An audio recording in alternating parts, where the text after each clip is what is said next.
শুভেচ্ছা আমন্ত্রণ রাতের বাংলাদেশের আয়োজনে আপনাদের সঙ্গে থাকছি আমি মৌসুমী আহমেদ লোপা। শুরুতেই জানিয়ে দেব শিরোনামগুলো।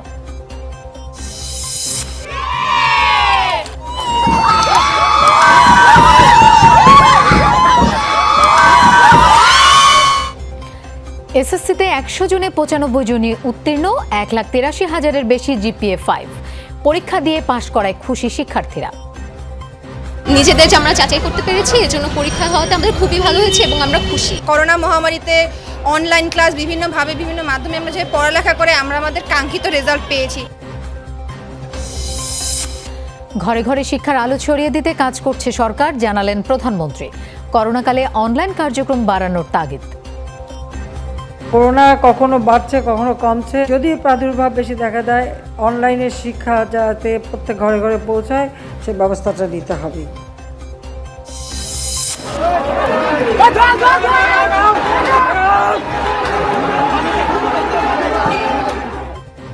সিরাজগঞ্জে বিএনপি ও আওয়ামী লীগ কর্মীদের মধ্যে ব্যাপক সংঘর্ষ। খালেদা জিয়া মুক্ত না হওয়া পর্যন্ত আন্দোলনের ঘোষণা।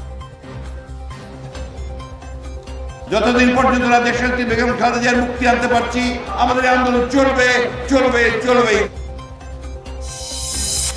রাজধানীর গুলিস্তানে সড়কে প্রাণ গেল 2 জনের। বাস জব্দকালে পথচারীদের উপর তুলে দেয় এএসআই এমদাদ আটক। নারায়ণগঞ্জ নির্বাচনে জমজমাট প্রচারণা। উন্নয়নের ধারা অব্যাহত রাখতে ভোট চাইছেন আইভি। তৈমুরের জনসংযোগে গ্রিন সিটি গড়ার অঙ্গীকার। ঢাকাকে 5 জোনে ভাগ করে চূড়ান্ত হলো ড্যাব। ঘনবসতিপূর্ণ এলাকার বাইরে নাগরিক সুবিধা নিশ্চিত করে তৈরি করা যাবে 100তলা ভবনও। শেখ হাসিনা ইউথ অ্যাওয়ার্ড পেলেন যমুনা টেলিভিশনের ভাস্কর ভাদুরী। অভিবাসন ও উন্নয়ন সাংবাদিকতায় পুরস্কৃত হলেন আহমেদ রেজা ও তৌহিদ হোসেন। এছাড়াও রাতের বাংলাদেশে আরও থাকছে। 31st নাইটে উন্মুক্ত জায়গায় পার্টি নয়। কাল সন্ধ্যা থেকে বন্ধ থাকবে বার। রাজধানী জুড়ে কঠোর নিরাপত্তা।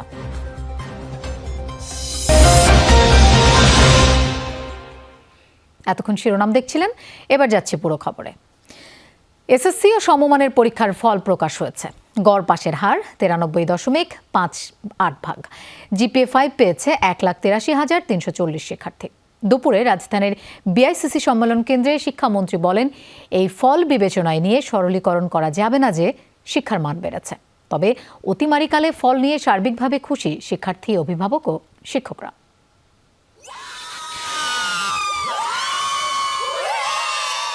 করোনা পরিস্থিতিতে 1 বছর অটো প্রমোশনের পর এবার সংক্ষিপ্ত সিলেবাসে পরীক্ষা দিয়েছিল এসএসসি ও সমমানের শিক্ষার্থীরা। 3টি বিষয়ে পরীক্ষা নেওয়া হলেও ফল দেওয়া হয় পূর্ণাঙ্গ। আর এক্ষেত্রে বিবেচনায় নেওয়া হয়েছে জেএসসি ও সমমানের ফল। এসএসসি রেজাল্টটা খালি ক্লাস 10 আর 9 এর জন্য না, এটা আমাদের 10 বছরের পরিশ্রমের ফল।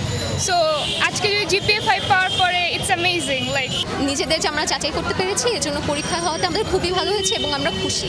এইটার আনন্দ অনেক, যে ওটুপাস যে হয় না এটারই আনন্দ অনেক। হ্যাঁ, রেজাল্ট অনেক আল্লাহর রহমতে ভালো, কম্পারেটিভলি ভালো, রেজাল্ট ভালো। না, পরীক্ষাটা মেয়েরা আমাদের শিক্ষার্থীরা খুব ভালোভাবে নিয়েছে, তারা খুব খুশি পরীক্ষা দিতে পেরে। এসএসসি দাখিল বুধবার সকালে আনুষ্ঠানিকভাবে ফল গ্রহণ করে শিক্ষামন্ত্রী জানান, এবছর পাশের হার ও জিপিএ 5 পাবার সংখ্যা বেড়েছে। কোনো শিক্ষার্থী পাশ করেনি এমন শিক্ষা প্রতিষ্ঠানের সংখ্যা এবার 18টি। পরীক্ষার্থীর সংখ্যাও 2 লাখের বেশি বেড়েছে, কাজেই সেখানে জিপিএ 5-এর সংখ্যাও অ্যাবসলিউট সংখ্যাও বেড়েছে। পাশের হার যে বেড়েছে সেটার একটা কারণ হতে পারে যে এবারে আমরা পরীক্ষায় 3টি নির্বাচনিক বিষয়ে পরীক্ষা নিয়েছি, সংক্ষিপ্ত সিলেবাসে নিয়েছি, প্রশ্নপত্রে বিকল্প অনেক বেশি ছিল। ভালো হয়েছে, আমরা খুব খুশি। কিন্তু এই ভালো হওয়া মানেই আমাদের এবছর শিক্ষার মান হঠাৎ অনেক ভালো হয়ে গেছে, এত সরলীকরণ করাটা বোধহয় ঠিক হবে না। আগামী বছরও সংক্ষিপ্ত সিলেবাসেই এসএসসি ও সমমানের পরীক্ষা হবে বলে জানান শিক্ষামন্ত্রী।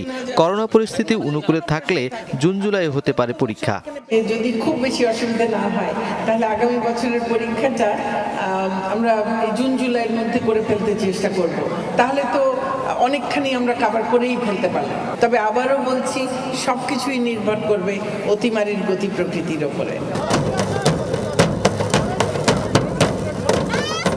22 লাখের বেশি শিক্ষার্থী এবার এসএসসি পাশ করেছে।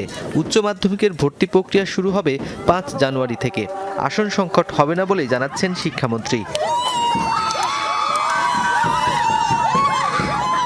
রুনবী সরকার, যমুনা নিউজ, ঢাকা। প্রত্যেক ঘরে ঘরে শিক্ষার আলো পৌঁছে যাবে, দেশের মানুষের জীবনমানের উন্নয়ন হবে। বঙ্গবন্ধুর সেই স্বপ্ন বাস্তবায়ন করতেই কাজ করে যাচ্ছে সরকার।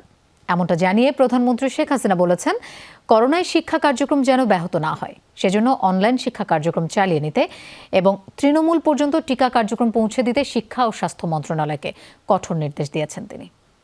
মাননীয় প্রধানমন্ত্রী শেখ হাসিনা এমপি এসএসসি ও সমমান পরীক্ষার ফল প্রকাশ ও 2022 সালের বিনামূল্যে বই বিতরণ কার্যক্রম উদ্বোধন করতে গণভবন থেকে ভার্চুয়ালি যুক্ত হন প্রধানমন্ত্রী শেখ হাসিনা। করোনার কারণে এবারও শিক্ষামন্ত্রী প্রতিটি শিক্ষা বোর্ড, কারিগরি ও মাদ্রাসা শিক্ষা বোর্ডের চেয়ারম্যানদের কাছ থেকে ফলাফল গ্রহণ করেন। মঞ্চে আসার জন্য অনুরোধ করছি। এরপর প্রধানমন্ত্রীর পক্ষ থেকে 2022 সালের শিক্ষাবর্ষের শিক্ষার্থীদের মধ্যে বিনামূল্যে বই বিতরণ করেন শিক্ষামন্ত্রী এবং প্রাথমিক ও গণশিক্ষা প্রতিমন্ত্রী। আমার দুঃখ যে আমি নিজে থেকে দিতে পারলাম না, নিজের হাতে বাচ্চাদের হাতে বই তুলে দিতে পারলাম না, সেই দুঃখটা আমার থেকে গেল। এ সময় প্রধানমন্ত্রী বলেন, চতুর্থ শিল্প বিপ্লবের চ্যালেঞ্জ মোকাবেলায় প্রযুক্তি ভিত্তিক শিক্ষায় গুরুত্ব দিতে হবে। মহামারীর সময় ডিজিটাল বাংলাদেশের সুফল পেয়েছে শিক্ষার্থীরা। তাদের পড়াশোনায় যেন কোনো ব্যাঘাত না ঘটে সেদিকে নজর দেওয়ার নির্দেশ দেন তিনি। করোনা কখনো বাড়ছে কখনো কমছে, আর আমরা সবসময় যেটা লক্ষ্য করেছি যে এই শীতের পরপর যেন এর প্রাদুর্ভাবটা আবার বেড়ে যায়। কাজেই এখন থেকে শিক্ষা মন্ত্রণালয়কে সেই প্রস্তুতি নিতে হবে। করোনার ভয়াবহতা যেন আবার বেড়ে না যায় সেজন্য তৃণমূল পর্যন্ত টিকা কার্যক্রম পৌঁছে দিতে শিক্ষা মন্ত্রণালয়, প্রাথমিক শিক্ষা মন্ত্রণালয় ও স্বাস্থ্য মন্ত্রণালয়কে কঠোর নির্দেশও দেন শেখ হাসিনা। নতুনভাবে যাতে আবার সংক্রমিত না হয় তার ব্যবস্থা এখন থেকে আমাদের নিতে হবে, কাজে কেউ যেন টিকার বাইরে না থাকে। প্রধানমন্ত্রী বলেন, শিক্ষার্থীদের মানসিক স্বাস্থ্যের দিকে নজর দেওয়া উচিত শিক্ষা প্রতিষ্ঠানগুলোর। শিক্ষার্থীদের আত্মনির্ভরশীল করতে অভিভাবকদের গুরুত্বপূর্ণ ভূমিকা পালন করতে হবে। নারী পুরুষ সবাইকে সমানভাবে করতে হবে। লাভলি বিথি, যমুনা নিউজ, ঢাকা। বক্তব্য প্রদানের জন্য খালেদা জিয়ার মুক্তির দাবিতে সিরাজগঞ্জে সমাবেশকে কেন্দ্র করে হয়েছে তুলকালাম। সংঘর্ষে জড়িয়েছে আওয়ামী লীগ আর বিএনপি নেতাকর্মীরা। ব্যবহার হয় আগ্নেয়াস্ত্র, আহত হয় 15 নেতাকর্মী। পুলিশ পরিস্থিতি নিয়ন্ত্রণে আনতে ছোড়ে রাবার বুলেট ও টিয়ার শেল।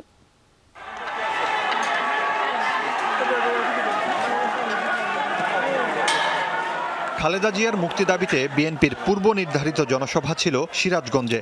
সভাস্থলে নেতাকর্মীরা যাবার পথে কলেজ রোড এলাকায় আওয়ামী লীগ নেতাকর্মীদের সাথে শুরু হয় ধাওয়া পাল্টা ধাওয়া। দুপক্ষই ছিল মারমুখী। ইটপাটকেল ছোড়াছুড়ি চলে, হয় দেশীয় আর আগ্নেয়াস্ত্রের ব্যবহার। আহত হয় 15 নেতাকর্মী। আওয়ামী লীগ নেতৃবৃন্দের দাবি, কোনো ধরনের উস্কানি ছাড়াই ছাত্রলীগ নেতাকর্মীদের ওপর হামলা চালায় বিএনপি।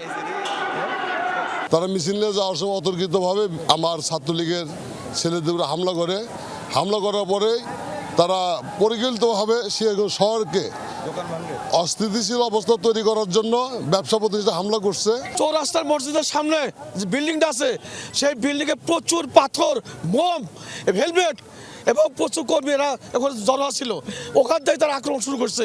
বিএনপি নেতৃবৃন্দ বলছেন, যত বাধাই আসুক তারা খালেদা জিয়ার মুক্তির আন্দোলন থেকে পিছু হটবে না। রাজপথকে মোকাবেলা করেই আমরা ইনশাল্লাহ দেশটাতে বেগম খালেদা জিয়াকে মুক্ত করব। আমরা রাজপথে লড়াই সংগ্রাম করে গণতন্ত্রকে মুক্ত করব। যতক্ষণ পর্যন্ত এই সরকারের পতন না ঘটবে ততক্ষণ পর্যন্ত সিরাজগঞ্জের জনগণ এই সিরাজগঞ্জের রাজপথ ছাড়বে না। 6 ঘন্টারও বেশি সময় ধরে চলে সংঘর্ষ। শেষ পর্যন্ত পুলিশ রাবার বুলেট ও টিয়ার গ্যাস ছুড়ে পরিস্থিতি নিয়ন্ত্রণে আনে। আইনশৃঙ্খলা নিয়ন্ত্রণ করার জন্য শুরু থেকে পুলিশ কঠোর অবস্থানে আছে। টুকটাক ছোটখাটো বিচ্ছিন্ন ঘটনা ছাড়া আমাদের পরিবেশ সম্পূর্ণ নিয়ন্ত্রণে আছে। একদিকে সংঘর্ষ চলে, পাশের ইসলামিয়া কলেজ মাঠে অনুষ্ঠিত হয় বিএনপির সমাবেশ। মুর্শিদুজ্জামান হিমু, যমুনা নিউজ। যতদিন পর্যন্ত এই সরকারের পতন না হবে, নিশ্চিত না হবে খালেদা জিয়ার বিদেশ যাত্রা, ততদিন পর্যন্ত আন্দোলন চালিয়ে যাওয়ার ঘোষণা দিয়েছে বিএনপি। বিকেলে ঠাকুরগাঁওয়ে জনসভা থেকে এই ঘোষণা দেন দলটির মহাসচিব মির্জা ফখরুল ইসলাম আলমগীর। বিভিন্ন জেলায় সমাবেশে অংশ নিয়ে বিএনপি নেতারা বলেন, অবিলম্বে খালেদা জিয়াকে বিদেশে না পাঠালে চড়া মূল্য দিতে হবে সরকারকে।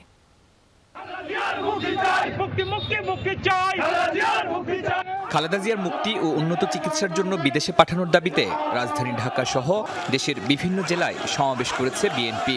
এসব কর্মসূচিতে স্থানীয় কর্মী সমর্থকদের সঙ্গে অংশ নেন বিএনপির কেন্দ্রীয় নেতারাও।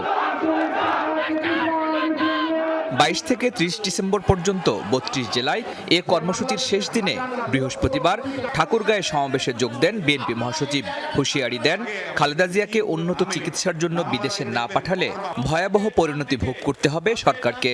টেকনাফ থেকে তেঁতুলিয়া, ঠাকুরগাঁ থেকে চট্টগ্রাম, ঠাকুরগাঁ থেকে খাগড়াছড়ি, সব জায়গাতে মানুষকে এই ওয়ার্ম আপ হচ্ছে, আন্দোলন শুরু হয়েছে। যে যতদিন পর্যন্ত না আমরা এই সরকারকে সরাতে পারছি, যতদিন পর্যন্ত না দেশনেত্রী বেগম খালেদা জিয়ার মুক্তি আনতে পারছি, তাকে বিদেশে পাঠাতে পারছি, যতদিন পর্যন্ত না আমাদের নির্বাচিত নেতা তারেক রহমানকে দেশে ফিরিয়ে আনতে পারছি, ততক্ষণ পর্যন্ত আমরা ভয়ে ফিরে যাব না।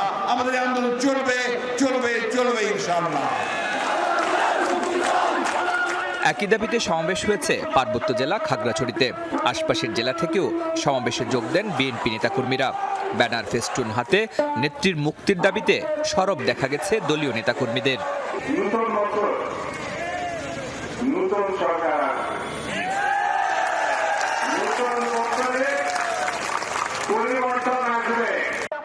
লক্ষ্মীপুরে বিএনপির সমাবেশ ঘিরে দুপুর পর্যন্ত জেলায় পরিবহন বন্ধের অভিযোগ করেন বিএনপি নেতারা।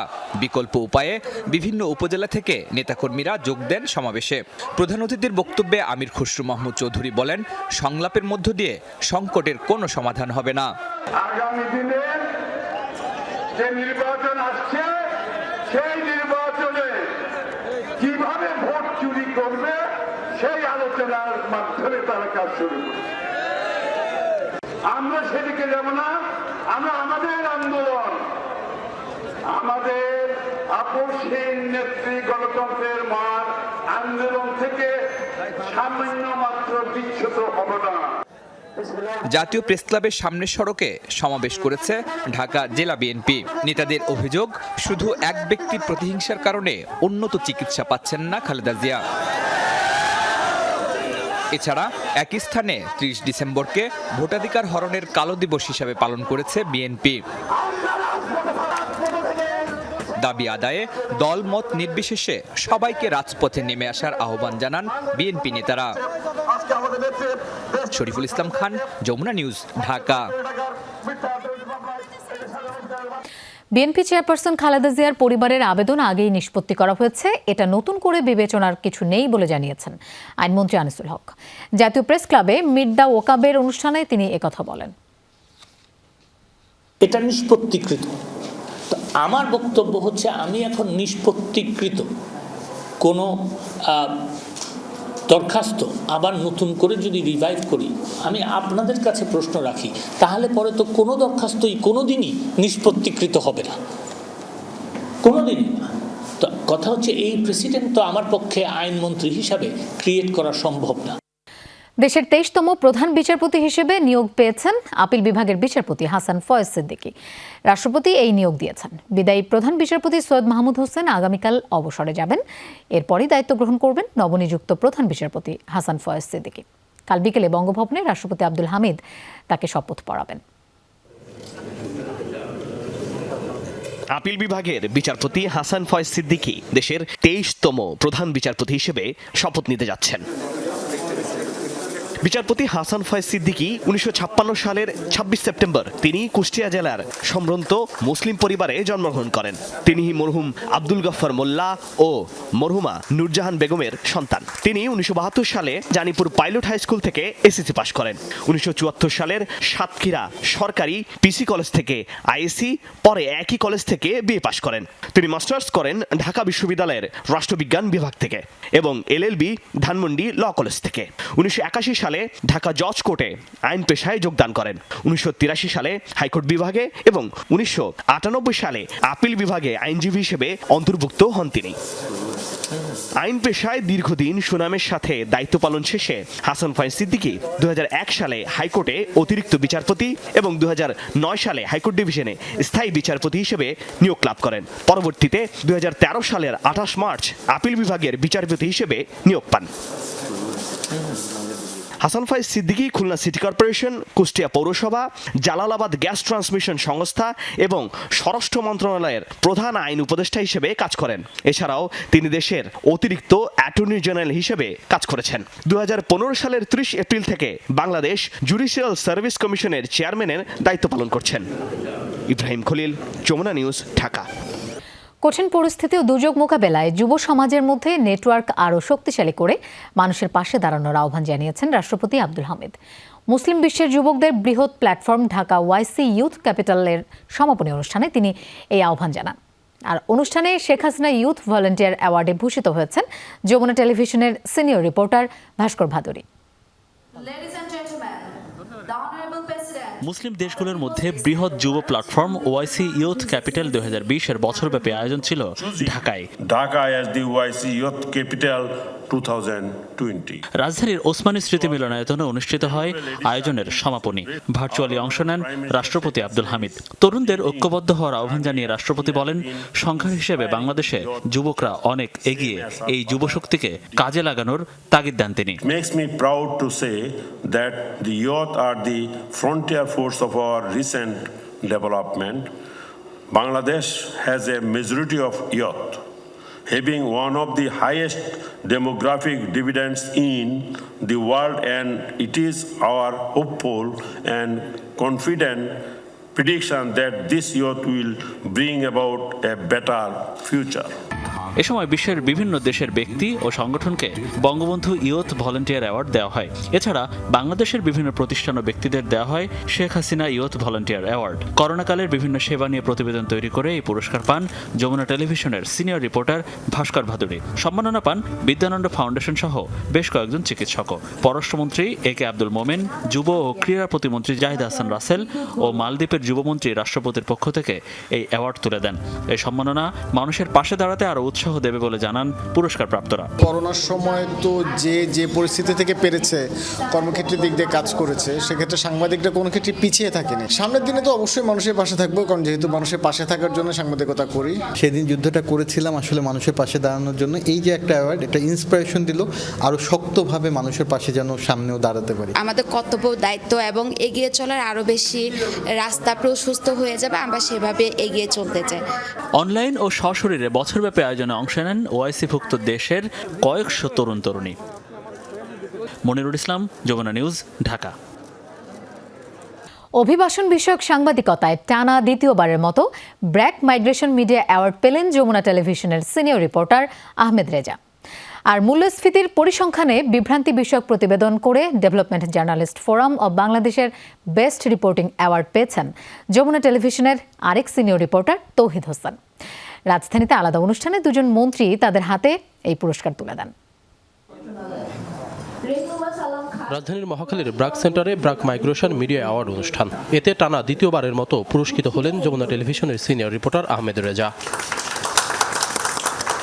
প্রবাসে নারী নির্যাতন ও শ্রমিকদের প্রতারণার শিকার নিয়ে প্রতিবেদন করায় তাকে এই পুরস্কার প্রদান করা হয়। এছাড়া বিভিন্ন বিভাগে সেরা প্রতিবেদনের জন্য আরও 16 জন সাংবাদিক পেয়েছেন এই পুরস্কার। অনুষ্ঠানে প্রবাসী কল্যাণ মন্ত্রী ইমরান আহমেদ জানান, কোনো এজেন্সির বিরুদ্ধে বিদেশে কর্মী পাঠানোর পর চাকরি না দেয়া কিংবা নির্যাতনের অভিযোগের যথাযথ ব্যবস্থা নেওয়া হচ্ছে। যখন মালয়েশিয়া খুলবে, আমার চেষ্টা হবে that all selection should be done from the database. আর ডেটাবেস দিয়ে হলে ইনশাল্লাহ ওই যে এক্সট্রা যে 2 লাখ 4 লাখ টাকা যেটা নেওয়া হইতো, আমার বিশ্বাস ওটা কিন্তু বন্ধ হয়ে যাবে। একই দিনে রাজধানীর NEC মিলনায়তনে পুরস্কৃত হন যমুনা টেলিভিশনের আরেক সিনিয়র রিপোর্টার তৌহিদ হোসেন পাপন। মূল্যস্ফীতির পরিসংখ্যানের বিভ্রান্তি বিষয়ক প্রতিবেদনের জন্য ডেভেলপমেন্ট জার্নালিস্ট ফোরাম অ্যাওয়ার্ড পান তিনি। প্রথম ধাপই পুরস্কার অর্জন করা নিঃসন্দেহে আমার জন্য খুব গৌরবের। আমার সমস্ত সহকর্মীদেরকে অনেক ধন্যবাদ আমাকে এই পুরো প্রক্রিয়া আমাকে গাইড করার জন্য, আমাকে সবসময় সাপোর্ট দেওয়ার জন্য। আশা করি সামনে এই ধরনের পুরস্কার আমাদেরকে আরও অনেক বেশি কাজের জন্য, আরও ভালো কাজের জন্য প্রেরণা যোগাবে। অনুষ্ঠানের প্রধান অতিথির বক্তব্যে পরিকল্পনা মন্ত্রী বলেন, উন্নয়ন এগিয়ে নেওয়ার চ্যালেঞ্জ অনেক, আর সেই কাজে সহায়তা করতে গুরুত্বপূর্ণ ভূমিকা রাখতে পারে গণমাধ্যম কর্মীরা। মিডল ক্লাস এটা আপনারা বলবেন, আমরা যেহেতু শুভাকাঙ্ক্ষী চান আমরা এটা ভাঙ্গি, আমরা কি মিডল ক্লাস ট্র্যাপে পড়বো না? আমাদেরকে একটু রাস্তা বাতলাবেন, একটু উপদেশ দিবেন, বুদ্ধি দিবেন। আমার তো মনে হয় এটা অ্যাভয়েডেবল নয়, এটা আসবেই। আমার নিজের ধারণা সম্পূর্ণ আমার, because powers that be they want this to happen, and it will happen. Tauhid Hossain ছাড়াও 2 ক্যাটাগরিতে আরও 3 জন গণমাধ্যম কর্মীকে পুরস্কৃত করেছে ডিজেএফবি। আশিক মাহমুদ, যমুনা নিউজ, ঢাকা। একদিন দেশেই তৈরি হবে যুদ্ধ বিমান, উন্নত বিশ্বের সমপর্যায়ে উন্নীত হবে বাংলাদেশ বিমান বাহিনী। রাষ্ট্রপতির কুচকাওয়াজে ভার্চুয়ালি যুক্ত হয়ে এই আশাবাদ ব্যক্ত করেছেন প্রধানমন্ত্রী শেখ হাসিনা। এ সময় স্বাধীনতা ও সার্বভৌমত্ব রক্ষায় বাহিনীর সদস্যদের নিষ্ঠা ও একাগ্রতার সাথে দায়িত্ব পালনের আহ্বান জানান তিনি। বাংলাদেশ বিমান বাহিনীর বিভিন্ন কোর্সের কমিশন প্রাপ্তি উপলক্ষে শীতকালীন রাষ্ট্রপতি কুচকাওয়াজ। যশোরে অবস্থিত বিমান বাহিনী একাডেমি প্যারেড গ্রাউন্ডে এ আয়োজন। পতাকাবাহী দলের কুচকাওয়াজের মাধ্যমে শুরু হয় আনুষ্ঠানিকতা। প্রধান অতিথি হিসেবে 11:30 নাগাদ ভার্চুয়ালি যুক্ত হন প্রধানমন্ত্রী শেখ হাসিনা। বলেন, আধুনিক প্রযুক্তি সম্পন্ন বিমান বাহিনী গড়ে তোলাই সরকারের লক্ষ্য। এ কারণেই প্রতিষ্ঠা করা হয়েছে বঙ্গবন্ধু অ্যারোনটিক্যাল সেন্টার। নিজেদের এমনভাবে গড়ে তুলবে যেন তোমরা দেশ ও জাতির প্রত্যাশা পূরণে সবসময় সচেষ্ট থাকতে পারো, সক্রিয় থাকতে পারো এবং বলিষ্ঠ ভূমিকা রাখতে পারো। বাংলাদেশ বিমান বাহিনীকে আমরা উন্নত বিশ্বের বিমান বাহিনীর সমপর্যায়ে দেখতে চাই। প্রধানমন্ত্রী বলেন, জাতির পিতাকে হত্যা করে সেনা শাসকরা ক্ষমতায় বসেছিল, কিন্তু তারা সামরিক বাহিনীর উন্নতিতে কোনো কাজ করেনি। জাতিসংঘ শান্তিরক্ষা মিশনে বিমান বাহিনীর ভূমিকারও প্রশংসা করেন শেখ হাসিনা। প্রাণপ্রিয় সন্তানের আজকে সাফল্যের পিছনে আপনাদের অবদান অনস্বীকার্য। এই বিশেষ দিনে আপনাদের প্রতি রইল আমার আন্তরিক অভিনন্দন। আপনাদের প্রিয় সন্তানেরা দেশ মাতৃকা সেবায় নিয়োজিত থেকে দেশ ও জাতিকে গর্বিত করবে বলে আমি আশা করি। কুচকাওয়াজে 12 জন মহিলা অফিসার ক্যাডেট সহ মোট 54 জন কমিশন লাভ করেন। পরে বিমান বাহিনী একাডেমির আকর্ষণীয় ফ্লাই পাস্ট অনুষ্ঠিত হয়। বিভিন্ন কোর্সের কমিশন প্রাপ্তি উপলক্ষে অনুষ্ঠিত হলো আজকের এই রাষ্ট্রপতি কুচকাওয়াজ। শুধু কমিশন প্রাপ্তিই নয়, বিভিন্ন ট্রফি ও সম্মাননা আজকে যারা পেয়েছেন তারা সবাই বাংলাদেশের আকাশের ভবিষ্যৎ অতন্দ্র প্রহরী। আজকের এই দিনটি তাদের স্মৃতিতে অমলিন হয়ে থাকবে। তানভীর মৌসুম, যমুনা নিউজ, যশোর। রাজধানীর গুলিস্তানে সড়ক দুর্ঘটনায় প্রাণ গেল 2 জনের। এবার চাপা দেয়া শ্রাবণ পরিবহনের বাসটি চালাচ্ছিলেন এক পুলিশ সদস্য।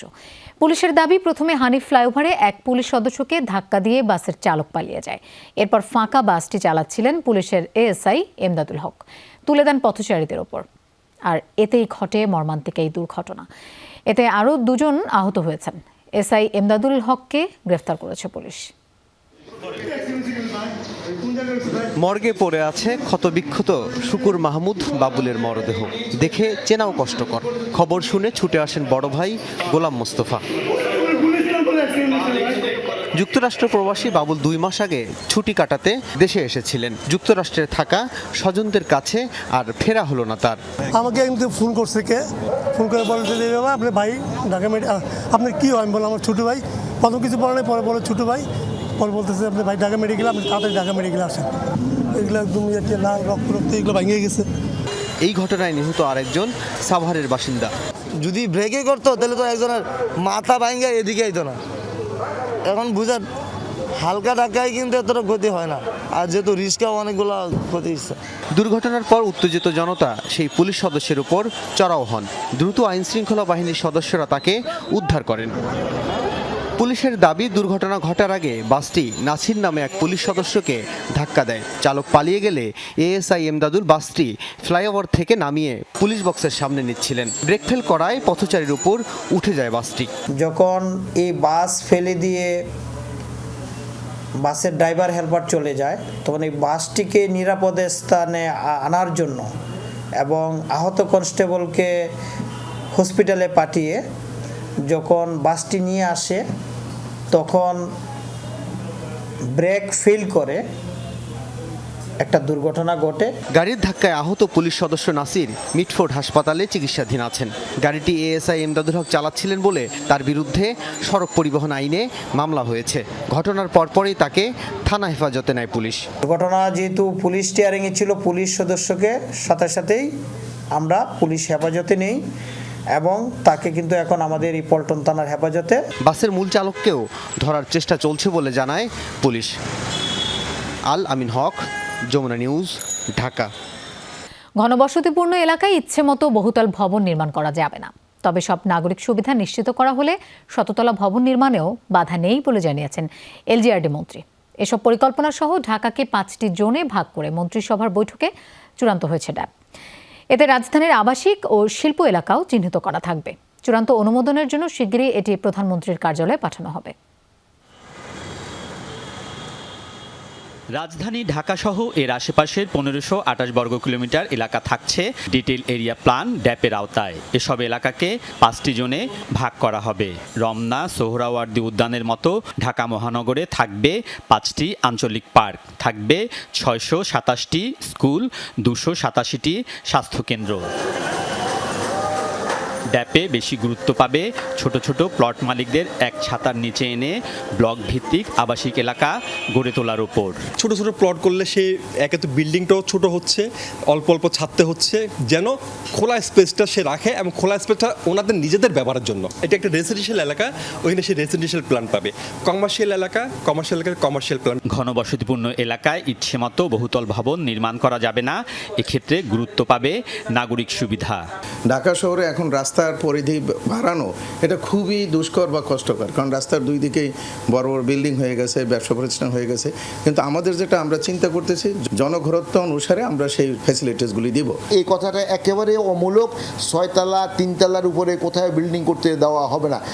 আমরা 40 তলা 50 তলা 100 তলা বিল্ডিং যদি কেউ করতে চায় তাদেরকে অভিনন্দন জানাই, তবে সেখানে যেখানে করতে চাবেন কমিউনিকেশন সহ ইউটিলিটির সুবিধা যদি থাকে আমরা এখানে সুপারিশ করছি যে তাদেরকে অনুমোদন দিয়ে দেওয়ার জন্য। চূড়ান্ত হলেও ড্যাপ সংক্রান্ত মন্ত্রিসভার বৈঠকে উঠে আসে আরও কিছু প্রস্তাব। আশা করি পুরান ঢাকাকেও আমরা আধুনিক ঢাকার সাথে সমন্বয় করতে হবে, না হলে সবকিছু ম্লান হয়ে যাবে। আমরা রাস্তা বড় করলেও ওই রাস্তার কোনো আমাদের কাজে লাগতেছে না। ফলে স্যার এখানে আন্ডারগ্রাউন্ড ট্রাক বাস টার্মিনাল যদি করা যায়, কমলাপুর রেল স্টেশনটা যদি স্যার শিফট করা যায়। নতুন প্রস্তাব সহ পরিস্থিতি বিবেচনা করে 3 মাস পর পর ড্যাপ রিভিউ করা হবে। কেউ যদি কোনো ক্ষতিগ্রস্ত হয়েছে বলে মনে হয় অথবা তাদের প্রতি কোনো অবিচার করা হচ্ছে, সে অবিচারটা সেটাকে আমরা সংশোধন করার মতন আমাদের সুযোগ থাকবে। এলজিআরডি মন্ত্রী জানান, শিগগিরই অনুমোদনের জন্য প্রধানমন্ত্রীর কার্যালয়ে পাঠানো হবে ড্যাপ। কোনো অসুবিধা নেই। আলমগীর স্বপন, যমুনা নিউজ, ঢাকা। নারায়ণগঞ্জ সিটি নির্বাচনে চলছে জমজমাট প্রচারণার তৃতীয় দিনে সকাল থেকেই মেয়র ও কাউন্সিলর প্রার্থীরা কর্মী সমর্থকদের নিয়ে ছুটছেন ভোটারদের কাছে। উন্নয়নের নানা প্রতিশ্রুতি দিয়ে ভোট চাইছেন তারা। ভোটের আমেজ ছড়িয়েছে নগরবাসীর মাঝেও। নগরীর প্রধান সড়ক থেকে অলিগলি সবখানেই প্রার্থী আর কর্মী সমর্থকদের সরব উপস্থিতি। মিছিল মিটিংয়ে ভোটের আমেজ পুরো নারায়ণগঞ্জ সিটি জুড়েই। নারায়ণগঞ্জবাসী ভোট মানে একটা আনন্দের সাথে এটা গ্রহণ করে এবং এটা আনন্দের সাথে ভোটটা প্রদান করে। সকলের মধ্যে উৎসাহ উদ্দীপনা বিরাজ করতেছে। আমরা সুষ্ঠু নির্বাচনের প্রত্যাশা করতেছি। প্রথমে আমি ইভিএমে ভোট দেব। এখন ভোটটা সফল হবে কিনা বা সঠিক পাত্রে পরবর্তীতে কাউন্ট হবে কিনা এটা নিয়ে একটু সংকোচে আছি। ভয় আতঙ্ক তো কিছুটা কাজ করে, তারপরও আমরা আশা করি যে এটা সুস্থভাবেই হবে ভোটটা। বিএনপি চেয়ারপারসনের উপদেষ্টা ও স্বতন্ত্র মেয়র প্রার্থী অ্যাডভোকেট তৈমুর আলম খন্দকার দিনের প্রচারণা শুরু করেন নগরীর 18 নম্বর ওয়ার্ড থেকে। নিতাইগঞ্জ, তামাকপট্টি সহ কয়েকটি এলাকায় গণসংযোগ করেন তিনি। নির্বাচিত হলে নগরীকে গ্রিন ও ক্লিন সিটি হিসাবে গড়ে তোলার প্রতিশ্রুতি দেন ভোটারদের।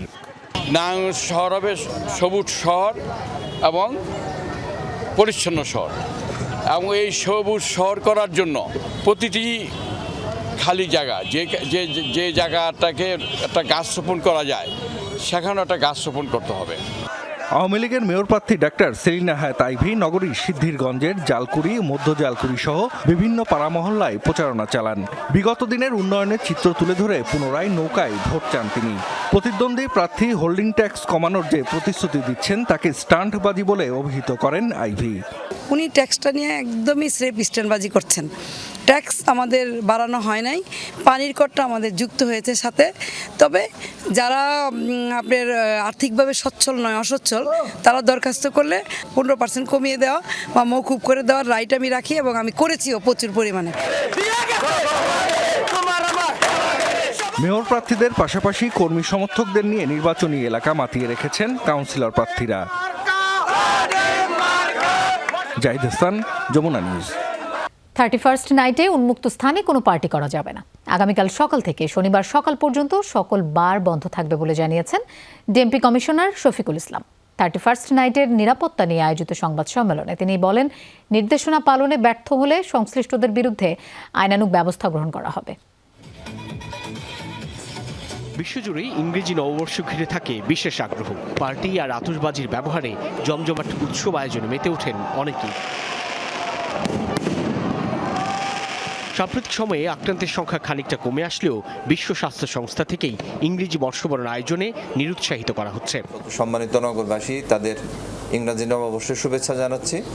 ডিএমপির মিডিয়া সেন্টারে সাংবাদিকদের কমিশনার শফিকুল ইসলাম বলেন, আইন শৃঙ্খলা নিয়ন্ত্রণ ও করোনা মহামারীর কারণে 31st নাইটে ঘরে বসে উদযাপন করতে হবে, করা যাবে না উন্মুক্ত স্থানে কোনো আয়োজন। আতশবাজির ব্যবহারে নিরুৎসাহিত করেন তিনি। আমরা এই শহরের কোথাও উন্মুক্ত স্থানে এই ধরনের কোনো পার্টি আয়োজনের বিপক্ষে, এবং এটা যাতে না হয় আমরা সেটার জন্য নগরবাসীকে অনুরোধ করব। অনেকে বাড়ির ছাদে অনুষ্ঠান করেন, বাড়ির ছাদেও আমরা নিরুৎসাহিত করব। রাত 8টার পর ঢাকা বিশ্ববিদ্যালয়ে হাতিরশিল, গুলশান, বনানী, বাড়িধারা এলাকায় বহিরাগতরা প্রবেশ করতে পারবে না। এছাড়া 31 ডিসেম্বর সকাল থেকে ঢাকার কোনো বার খোলা রাখা যাবে না। রাত 10টার পর বন্ধ থাকবে সব ফাস্টফুড দোকানও। বিশ্ববিদ্যালয়ের কর্তৃপক্ষের কাছ থেকে অনুমতি নিয়ে যেন তারা যথাযথ প্রক্রিয়া অবলম্বন করে এটি কমপ্লিটলি বন্ধ থাকবে। পাসার বাইকেও যদি থাকে রাত্রে 8টার ভিতরে আমরা অনুরোধ করব যে আমাদের এই হাতিরঝিল এলাকাটা ত্যাগ করা বা ক্রস করা। ডিএমপি কমিশনার জানান, হোটেলে 31স্টের আয়োজনে দেশীয় সংস্কৃতির সাথে যায় না এমন কোনো অনুষ্ঠানের অনুমতি দেওয়া হবে না, করা যাবে না ডিজে পার্টি।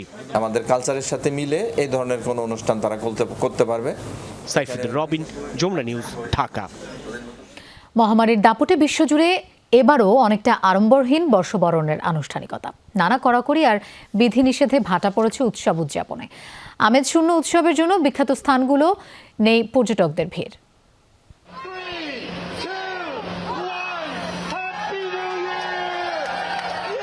2022 সালকে বরণ করে নিতে প্রস্তুত নিউ ইয়র্কের টাইমস স্কয়ার। কনফেট্টি নিয়ে তৈরি আয়োজকরা, নাচ আর গানের মাধ্যমে চলছে মহড়া। তবে করোনা মহামারীর স্বাস্থ্য সতর্কতায় সীমিত করা হয়েছে জনসমাগম। সবচেয়ে বড় প্রস্তুতি চলছে আয়োজনের মূল আকর্ষণ ক্রিস্টাল বলকে ঘিরে। নতুন করে সাজানো হয়েছে এই বল। গেলবারের চেয়ে এবার ক্রিস্টাল বলের নকশায় কিছুটা পরিবর্তন আনা হয়েছে। আশা করি সবাই মূল অনুষ্ঠান উপভোগ করবেন। নতুন বছরকে বরণ করে নিতে প্রযুক্তির পাশাপাশি ঠাঁই পেয়েছে প্রাচীন রীতি এবং ধর্মবিশ্বাসও। বিশ্ব শান্তি কামনায় বিশেষ প্রার্থনা চলে পেরুতে। পৃথিবীর অনেক জায়গাতেই সংঘাত, সহিংসতা চলছে, উত্তেজনা বিরাজ করছে রাশিয়া, ইউক্রেন, চীনে। তাই আমরা শান্তি কামনা করে প্রার্থনা করেছি যাতে বিশ্ব নেতারা কোনো সংঘাতে না জড়ান। অন্যদিকে ব্রাজিলে নতুন বছর বরণে সমুদ্রদেবী ইমানজাকে অর্ঘ্য দেয়া হয়, চলে বিশেষ প্রার্থনাও। তবে মহামারীর প্রকোপে ছিল না বিদেশি পর্যটক। আমাদের আশা আগামী বছর যেন করোনার প্রকোপ থেকে মুক্তি পাই, সেই সাথে অর্থনৈতিক মুক্তিও নিশ্চিত হয়। এ কারণেই আমরা সমুদ্র দেবীর আরাধনা করছি। ওমিক্রনের বিস্তারের কারণে ইউরোপ জুড়ে নেওয়া হয়েছে কড়াকড়ি। ফলে ইতালি, ব্রিটেন সহ বিভিন্ন দেশে ম্লান বর্ষবরণের উদযাপন। মুশফিকা হাসান, যমুনা নিউজ। এই ছিল রাতের বাংলাদেশের আয়োজনে। আর এতক্ষণ সঙ্গে থাকার জন্য ধন্যবাদ সবাইকে।